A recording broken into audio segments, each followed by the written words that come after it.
We have two really excellent panelists. First, we have Abdi Soltani. He's the Executive Director of the ACLU of Northern California and also a Levi Strauss Foundation Pioneer and Justice Fellow. And then we also have Ali Noorani. He's the Executive Director of the National Immigration Forum and also the author of a book with a long title, There Goes the Neighborhood, How Communities Overcome Prejudice and Meet the Challenge of American Immigration. So thank you so much, both of you. So we're talking about identity in America, obviously a really big topic, especially now, including the anxiety over the identity in America and how that plays out. So Ali, you've been traveling around the country talking to people about this for a long time. Can you tell us a little bit about what you learned from doing that? Sure. So as I was writing There Goes the Neighborhood, I kind of shorthanded that way because the rest of words are just a lot. I interviewed about 60 faith, law enforcement, and business leaders across the country last spring. And I asked them the question of, okay, why do you care about immigrants and immigration? And they were unique people because the majority of them were socially or politically conservative. So from Southern Baptist pastors to Republican sheriffs to growers in Eastern Washington. And to a person, they made the case that the immigration debate is not about politics. It's not about policy for them. It's really about culture and values. Because when they see, in their community, see an immigrant moving into their community, they ask the question of, is my culture going to change? Are my values going to change? Is my neighborhood going to change? And that's really the way we've been trying to address this, is through a cultural strategy, not just a political strategy. All right, great. And for Abdi, I was wondering, you're a child of immigrants. How has it been seeing this all play out both over the past few months and the past many years, probably both within your work and on a personal level? So I've been reflecting a lot on just my own story. And my mom and dad came to the United States in 1973 on an extended fellowship. My mom was pregnant at the time, and her plan was to go back to Iran for me to be born there. They lost track of time. She went to the doctor for a checkup before she would fly back to Iran, and the doctor said, I'm sorry, you're too far in this pregnancy to fly around the world. So I was born in the United States. We returned to Iran right after my birth, and then I immigrated to the United States. So I had this really kind of like different perspective, because I'm a citizen by birth, but an immigrant by experience. And the weekend of the executive order on the Muslim ban, my life as an Iranian American, that identity, got completely fused with my role as an ACLU director, and those two things became basically one and the same, as Iranian Americans became the target of one of the administration's very first policies out of the gate. So I think in reflecting on the earlier speakers, just really thinking about our own story and where it fits in the story that the country is going through, I've thought more deeply about the American Constitution, about the mission of the ACLU in the last few weeks, honestly, than I had in the 8 years that I've been at the organization. And I think that one of the biggest questions here for people is what they can do to help address these anxieties, both whether it's bringing people together or helping marginalized communities. I know that's a huge topic. We don't have a ton of time, but what are your thoughts on what people can do? Good. Either of you, yeah. So I have been carrying my pocket constitution with me, and I take it out all the time. And the First Amendment, we're in the museum, and I love the museum mission because it's all about the First Amendment. I think there's some really beautiful clues in the First Amendment itself. It starts with the principle of the freedom of religion, which is broader. It's about conscience, and it's about our values. So it starts from there, and then it goes to our freedom of speech. So we need to exercise that freedom of speech and speak out. And then it goes to the freedom of press, which is our ability to broadcast those ideas to a wider audience than what we can do just in our personal speech. And then my favorite is the fourth prong, which is the freedom of assembly. And in rooms like this, or in live streams like this, we're now assembling in very powerful ways. And then it culminates in the right to petition government for a redress of grievances. So right there in the First Amendment are 5 really important clues to speak from our values, and emanate that to the government. So what shape that takes is really up to each person. Which of your values do you act on? Where do you speak? Who do you associate with? How do you broadcast? And how do you petition? But I've just taken so much in the wisdom of the First Amendment, especially since this election. That makes sense. So I think that, at this moment, so many of us define what it means to be American in very different ways. Some of us will look at that through a religious prism, a political prism, or just any of a range of directions that will how we'll identify as an American. I think it's our responsibility, and frankly an opportunity right now, is to meet people where they are, but not leave them there. And what I mean by that is that we have to get out of our comfort zones. And I know that's a really easy thing to say, and it's a very easy thing to hear, but it's a really difficult thing to do. So for us as an organization, we really are always trying to ask the question of, okay, who do we need to talk to? Who cares about immigrants? Who cares about immigration? Who cares about the direction of the country when it comes to these very, very fundamental questions? And how do we share our respective identities in a way that, at the end of the day, advances a constructive dialogue?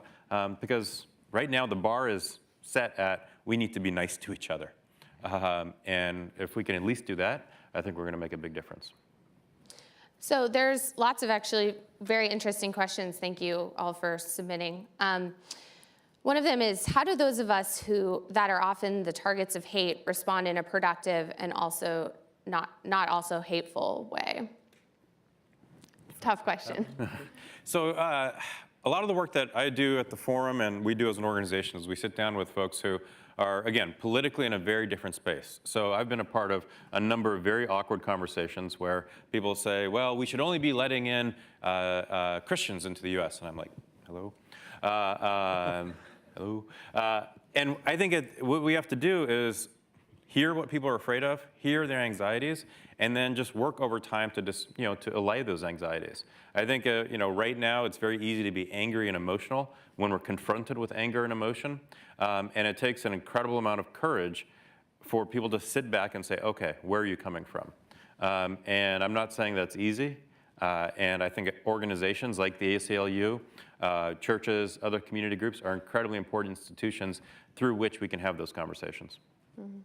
Yeah, and the thing I would just add to that is, I think this is a time of incredible acts of courage and solidarity. In 1941, when we had the Pearl Harbor and the U.S.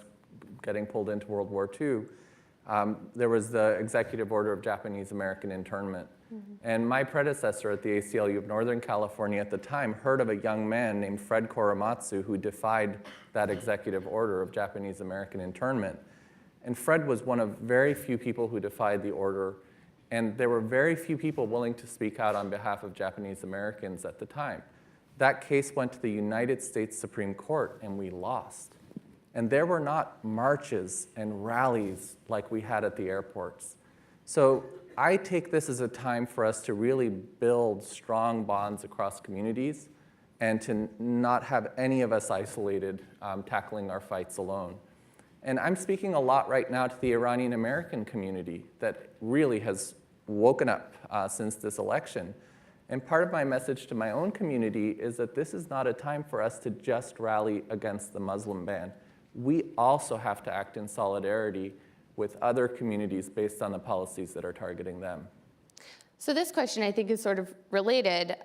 Someone asks, is the ACLU working to gain unlikely collaborators to advance the importance of the First Amendment? So that's a great question. And the ACLU's work defending the First Amendment, it's actually probably one of the most controversial parts of what we do. A lot of progressives who look to the ACLU in a way to just sometimes defend progressive causes or progressive values, and really don't like it sometimes when we're defending unpopular speech of conservatives or others who are out there. So we defend freedom of expression for all people and really believe that it's not the government's job to pick and choose what viewpoints are expressed, and it's not the government's job to censor people's speech. That said, we will also defend the rights of people who want to protest a speaker that they don't care for their viewpoint, but we don't want those protesters to be blocking that speaker or, in a sense, acting as a mob, basically, to keep that person's views from being expressed. So actually in South Carolina, the South Carolina ACLU was a partner of ours to really encourage the state legislature in South Carolina to not pass legislation that would have, in essence, ended refugee resettlement. So what happened in South Carolina, which is a politically and socially very conservative state, is that we pulled together a coalition that was ACLU of South Carolina, the evangelical community, the Lutheran community, the Catholic community, to make the case to state legislators in South Carolina that to welcome and resettle refugees is an issue of religious liberty. And that, for me, was an incredible moment because you saw, what is identified as the left and what's identified as the right to come around a common value, come together around a common value of religious liberty. And at the end of the day, we were successful in terms of ensuring that refugees from around the world can continue to come to South Carolina for protection. So this you sort of addressed before, but people are wondering, how do you respond to individuals who refer to the First Amendment to justify negative actions like hateful speech? Take it you say that you support their speech, but not what they're saying. Yeah, I think that, the First Amendment, it's a big deal. And we protect the principles of the First Amendment, vigorously. And I really would encourage us to not try to use government power to censor speech that we disagree with or even that we find hateful. There are lines that cannot be crossed, like direct threats. Those are things that are outside of the protection of the First Amendment. But I would just say that, then there's the religion part of the freedom of expression. And right now what we're seeing across the country is policies that try to allow discrimination, whether against LGBT people or women's reproductive rights, by saying that an entity has a religious right to discriminate. And we don't protect religion for the purpose of discrimination. A person can have the freedom of their religion, but that doesn't give them license to discriminate against a person because of their LGBT status or because of a woman's decisions related to her reproductive health care. So do either of you, and I imagine you've worked with a lot of white people in these various things that you've done. What can white people do to help create safe spaces for all identities? Do you have any suggestions on that? That is the first time I've gotten that question. Let me put it this way. It's like whether, whatever person's skin color is, there's an incredible responsibility to look to the person to the left of you, look to the person to the right of you, and say, okay, how do we work together? And I just think that, a lot of times we feel the pressure to do that as individuals. I think now, and I said this earlier, is that it's the power and the influence of institutions that help create those safe spaces. So, when I was researching the book, I found that, schools were incredible places where, folks who had been in a conservative state for generations, they were creating a school that was not just a safe space for students, but also for their parents. And it's whether it's a school, it's a church, it's another community-based organization. Those are the institutions that create the safe spaces, but then also influence systemic change, because ultimately that's what we're looking for. Right. This is another tough question. Can you address the dual challenge for minority communities with racism toward other minorities and also toward themselves? Wow. I know, wow. People are being tough on you guys. Well, I'll just maybe start off by saying, I've been a lot more explicit in talking about white supremacy, its origins, and also its resilience. And, back to this document, the 13th Amendment and the 14th Amendment were adopted to end slavery and to provide equal protection under the law for all people, especially the freed slaves, the black community of the United States at the time. Each of those amendments has a reference to the word crime, from which sprang up the next manifestation of white supremacy. So the very amendments that sought to strike at the heart of white supremacy in the institution of slavery, and they did that, also were the base from which white supremacy would grab onto the word crime to diminish the rights of black people and other people over time. So I just think that we have to think deeply about the way in which white supremacy pervades the history of the United States, the institutions, and our responsibility to be part of that struggle to provide for and fight for equal protection under the law. And then white supremacy plays out within our communities. Each ethnic group, each of us, there are ways in which it manifests itself. So I think we have to really look at that institution and the role it's played over time and the pernicious way that it infects so much of our lives to this day.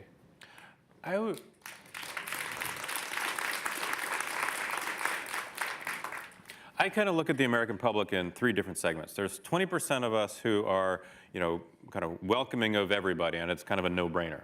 There's 20% of the public that fits into the white supremacist bucket, and they are who they are, and they should be fought in tooth and nail.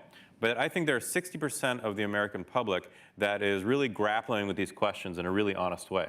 They wake up in the morning and they say, I want to be part of a welcoming nation, but I also want to be a part of a nation of laws. And how do we help people navigate that tension? And that tension is whether, again, you're a person of color or you're white. And I've just found that we can't assume that somebody's going to wake up in the morning and say, build a wall and deport them all, and then go to sleep in the evening and say, okay, I'm cool with everybody. I think that most Americans operate in that gray area. And how, over time, do we help people move closer and closer to wanting to be a part of a welcoming nation, but that's also a nation of laws. So that ultimately they say, yes, I want to be welcoming, and I'm going to advocate with my government to make sure our laws are just. And it's not a black and white question, it's a gray question. So this is one of the questions actually kind of that builds off of that. How do you find a good immigration policy that brings those things together, those two sides? I think that, first of all, an immigration policy needs to address the anxieties and the fears of Americans and their families. Our immigration policy has to be in the interest of the country. And that means that for the 11 million undocumented, they need to be given a legal status and eventually a path to citizenship after passing a criminal background check, paying a fine. For legal immigration, we need a functioning legal immigration system that meets the needs of our economy so that American workers prosper, but also our families so that immigrant families can be together. And finally, we need an enforcement system that is humane and effective.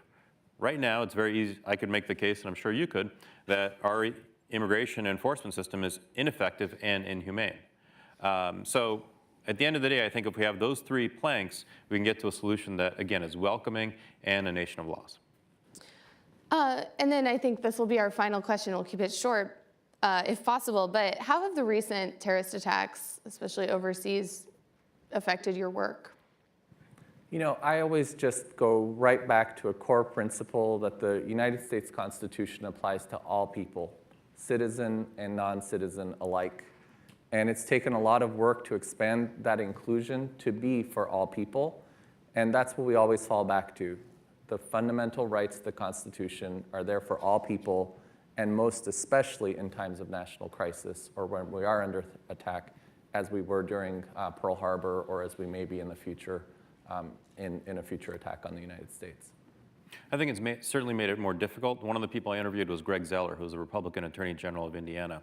And I think he put it best, is that we are afraid of what we don't understand. And we've got to work to understand Muslim communities. We have to work to understand each other and therefore allay our fears. All right. Well, thank you. We're right on time. So thank you all so much.